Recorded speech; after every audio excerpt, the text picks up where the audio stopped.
Ju vjen fatura e lartë. Këto janë harxhuesit më të mëdhenj të energjisë që keni në shtëpi.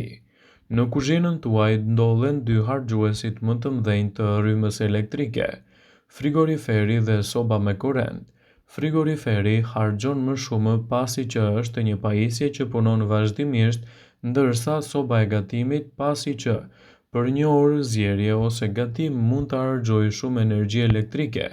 Të dhënat kanë treguar se duhet të tregoni kujdes edhe me vendosjen e tyre në prizë. Nëse i kyçni çdo ditë makinën e larjes, do të harxhoni gjithashtu edhe shumë rrymë elektrike. Ndaj mundohuni të përzgjedhni oraret më të përshtatshme, të cilat kanë edhe uljen më të madhe të faturave të energjisë. Sigurohuni që t'i çaktivizoni ato nga priza nëse nuk i keni të nevojshme t'i përdorni. Kështu jo vetëm që do të kurseni më shumë rrymë, por do të zgjasni edhe jetëgjatësinë e pajisjeve tuaja. Ndaj sigurohuni të ndiqni këto metoda.